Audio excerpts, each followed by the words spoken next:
Chapter 22. The Old Lady and Curdie.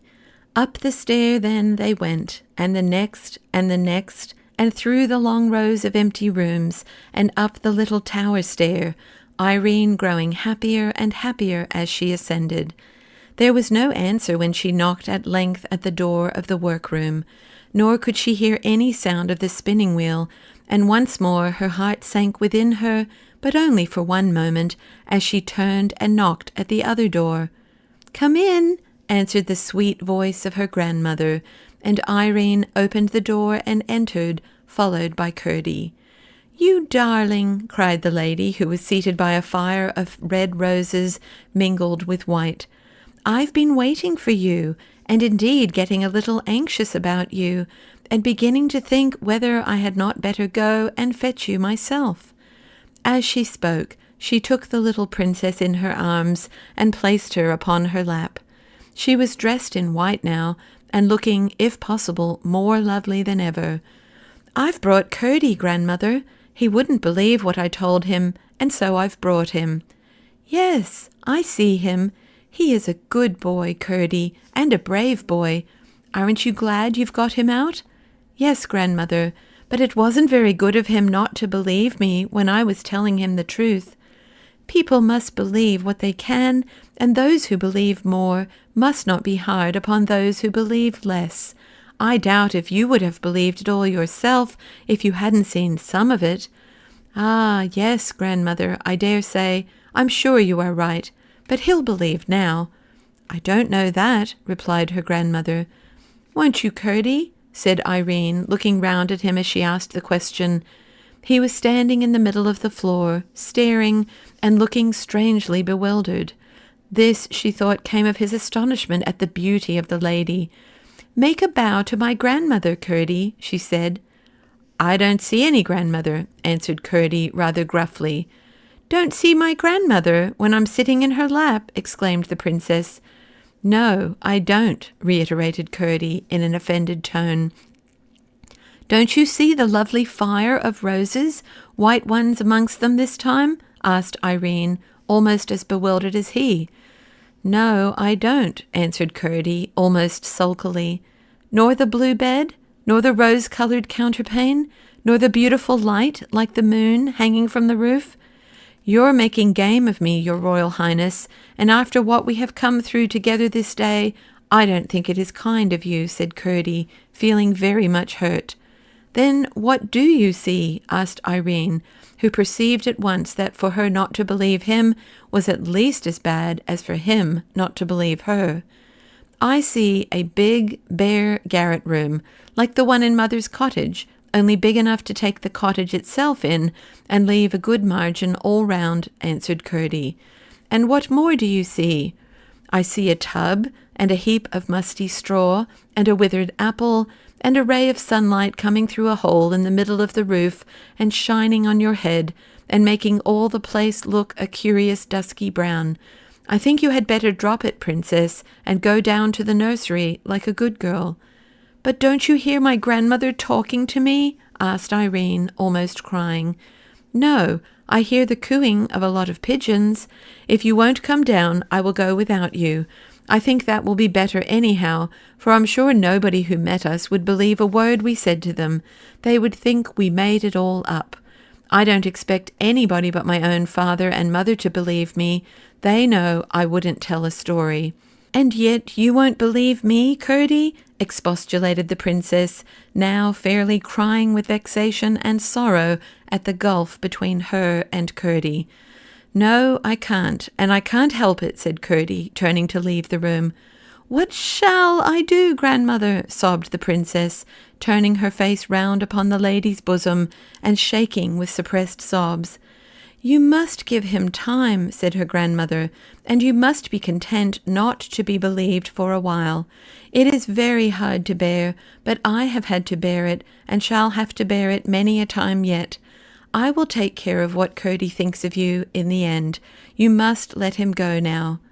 "You're not coming, are you?" asked Curdie. "No, Curdie, my grandmother says I must let you go. Turn to the right when you get to the bottom of all the stairs, and that will take you to the hall where the great door is."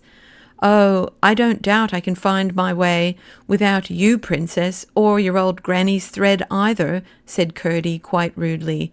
"Oh, Curdie, Curdie!" "I wish I had gone home at once.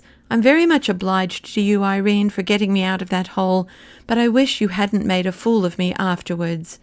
He said this as he opened the door, which he left open, and, without another word, went down the stair. Irene listened with dismay to his departing footsteps. Then, turning again to the lady, "What does it all mean, grandmother?" she sobbed, and burst into fresh tears. "It means, my love, that I did not mean to show myself.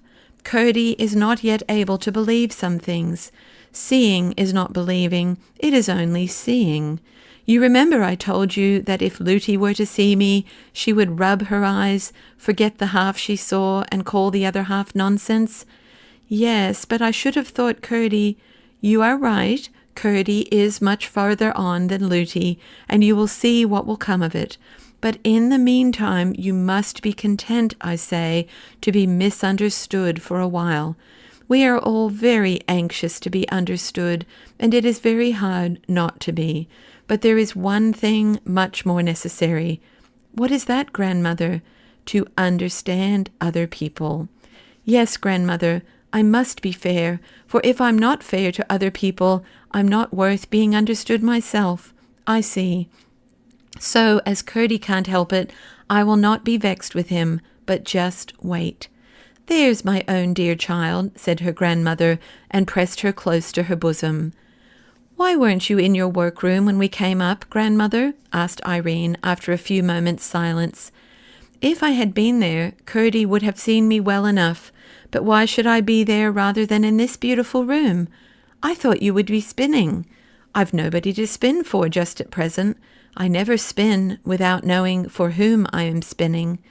That reminds me, there is one thing that puzzles me," said the princess. "How are you to get the thread out of the mountain again? Surely you won't have to make another for me. That would be such a trouble." The lady set her down and rose and went to the fire.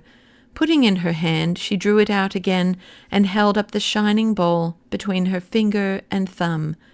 "I've got it now, you see," she said, coming back to the princess, "all ready for you when you want it." Going to her cabinet, she laid it in the same drawer as before. "And here is your ring," she added, taking it from the little finger of her left hand and putting it on the forefinger of Irene's right hand. "Oh, thank you, grandmother. I feel so safe now." "You are very tired, my child," the lady went on. "Your hands are hurt with the stones, and I have counted 9 bruises on you. Just look what you are like." And she held up to her a little mirror which she had brought from the cabinet. The princess burst into a merry laugh at the sight.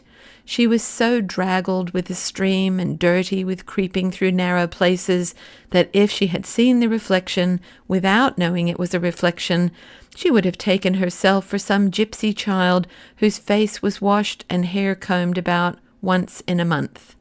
The lady laughed too, and lifting her again upon her knee, took off her cloak and nightgown. Then she carried her to the side of the room. Irene wondered what she was going to do with her, but asked no questions, only starting a little when she found that she was going to lay her in the large silver bath, for as she looked into it, again she saw no bottom, but the stars shining miles away, as it seemed, in a great blue gulf. Her hands closed involuntarily on the beautiful arms that held her, and that was all. The lady pressed her once more to her bosom, saying, "Do not be afraid, my child." "No, grandmother," answered the princess with a little gasp, and the next instant she sank in the clear, cool water. When she opened her eyes, she saw nothing but a strange, lovely blue over and beneath and all about her. The lady and the beautiful room had vanished from her sight, and she seemed utterly alone. But instead of being afraid, she felt more than happy, perfectly blissful, and from somewhere came the voice of the lady, singing a strange, sweet song, of which she could distinguish every word, but of the sense she had only a feeling, no understanding. nor could she remember a single line after it was gone. It vanished, like the poetry in a dream, as fast as it came. In after years, however, she would sometimes fancy that snatches of melody suddenly rising in her brain must be little phrases and fragments of the air of that song, and the very fancy would make her happier and abler to do her duty. How long she lay in the water, she did not know. It seemed a long time, not from weariness, but from pleasure. But at last she felt the beautiful hands lay hold of her, and through the gurgling water she was lifted out into the lovely room. The lady carried her to the fire, and sat down with her in her lap, and dried her tenderly with the softest towel. It was so different from Luty's drying. When the lady had done, she stooped to the fire, and drew from it her nightgown, as white as snow. "How delicious!" exclaimed the princess. "It smells of all the roses in the world, I think." When she stood up on the floor, she felt as if she had been made over again. Every bruise and all weariness were gone, and her hands were soft and whole as ever. "Now I am going to put you to bed for a good sleep," said her grandmother. "But what will Luty be thinking, and what am I to say to her when she asks me where I have been?" "Don't trouble yourself about it. You will find it all come right," said her grandmother, and laid her into the blue bed under the rosy counterpane. "There is just one thing more," said Irene. "I am a little anxious about Curdie. As I brought him into the house, I ought to have seen him safe on his way home." "I took care of all that," answered the lady. "I told you to let him go, and therefore I was bound to look after him. Nobody saw him, and he is now eating a good dinner in his mother's cottage far up in the mountain." "Then I will go to sleep," said Irene, and in a few minutes she was fast asleep.